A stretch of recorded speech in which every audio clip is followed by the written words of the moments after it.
دہراتا ہے وہ یہ کہ آپ سیکھیں. کیا سیکھیں؟ انصاف کرنا دنیا کے اندر، عدل کرنا، احسان کرنا. اصل مذہب کی اسپرٹ یہ ہے کہ میرا اور آپ کا تعلق کیا ہو. میرا اور میرے اللہ کا تعلق تو پوشیدہ ہے. میں طریقت کے حوالے سے نماز روزہ پر کروں تو یہ میرا تعلق لوگوں کو نظر آ جاتا ہے، مگر دل سے میرا تعلق اللہ سے بالکل الگ ہے. میرا اپنا حساب ہے اللہ کے ساتھ، یہ مجھے دکھانے کی بتانے کی ضرورت نہیں ہے.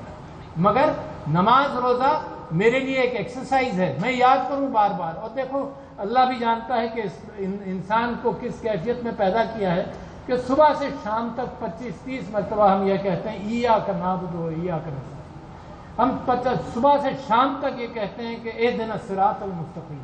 کہتے ہیں بھولتے ہیں، کہتے ہیں بھولتے ہیں. یہ بالکل ایسے ہی ہے کہ جب کوئی عزیز انتقال کر جائے تو بڑی کیفیت پیدا ہوتی ہے دل میں کہ یار دنیا تو فانی ہے، مگر پھر بازار میں آتے ہیں تو دنیا فانی نظر نہیں آتی.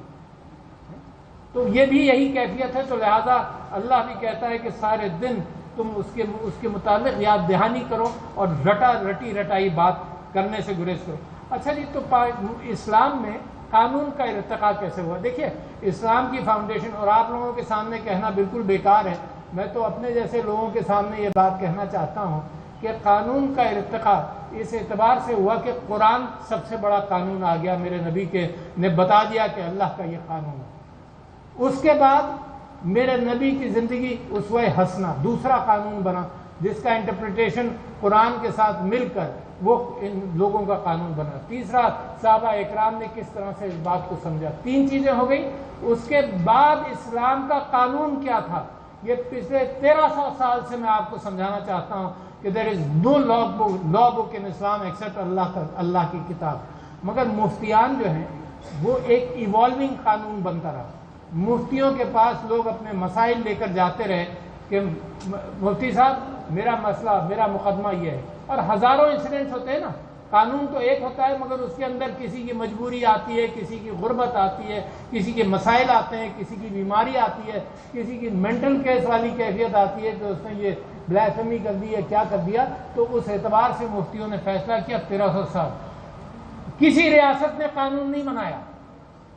یہ بڑی اہم بات آپ کے سامنے کہہ رہا ہوں، اور جو اس میں کچھ دیکھنا چاہے وہ وائل بی فلاق کی کتاب ہے دا امپاسبل اسٹیٹ. اس کا عنوان ایسا تھا کہ میں نے پڑھی اور پھر میں نے چیف جسٹسز آف شریعت کورٹ اور چیف جسٹسز آف پاکستان سب لوگوں کو بھی بانٹی کہ اس کی اسپرٹ یہ ہے کہ اسلام کا قانون جو بنتا گیا وہ تو کمیونٹی کے ساتھ بنا.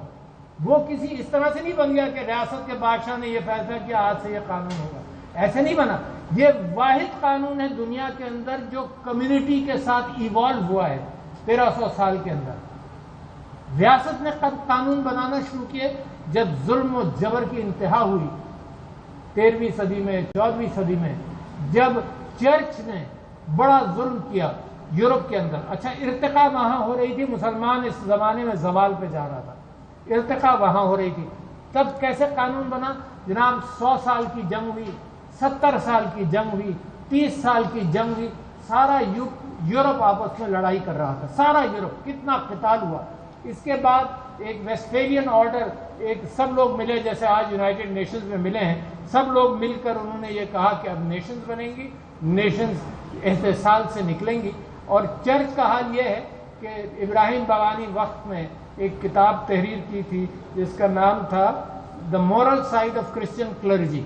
اس کے اندر اس بات کا ذکر ہے اور آپ کو تاریخ میں مل جائے گا کہ چرچ کے جو کاؤنٹس تھے، کیتھولک چرچ کے جو کاؤنٹس تھے جو فرانس میں تھے اور چھوٹے چھوٹے ریجنز کے اندر انہوں نے ایک ٹیکس کلیکشن کا نظام بنایا ہوا تھا. شادی جب وہ سینکشن کرتا تھا جب عورت ایک رات کاؤنٹ کے ساتھ گزار لے.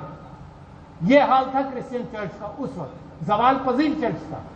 وہ چرچ نہیں ہے جو حضرت عیسیٰ کی تعلیمات سے چلتا ہو. اس سے بغاوت کی مارٹن لوتھر نے، پروٹسٹنٹ چرچ نے. اس بغاوت کا ایک ذکر آپ سے کر دوں کہ مسلمان کا زوال کہاں سے شروع ہوتا ہے. اس بغاوت کو سب سے زیادہ طاقت ملی جب گوٹنبرگ پریس بنا جرمنی کے اندر. اس نے اس کی ٹریٹائزز چھاپ چھاپ کر دنیا میں بانٹنا شروع کی 1325 اور 1340 میں. گوٹنبرگ بائبل بھی وہیں چھپی. اس نے ہلا کر رکھ دیا کیتھولک چرچ کو. جب اس نے ہلا کر رکھ دیا کیتھولک چرچ کو تو مسلمانوں نے یہ محسوس کیا کہ یہ پرنٹنگ پریس تو بڑی خطرناک چیز ہے, یہ تو علم سارے میں پھیلا دے گی. تو میرے بھائیوں 300 سال مسلمانوں کے یہاں پرنٹنگ پریس نہیں بنا, 300 سال نہیں بنا. پہلا پرنٹنگ پریس بنا استنبول میں 1725 میں جو مسلمان تھا.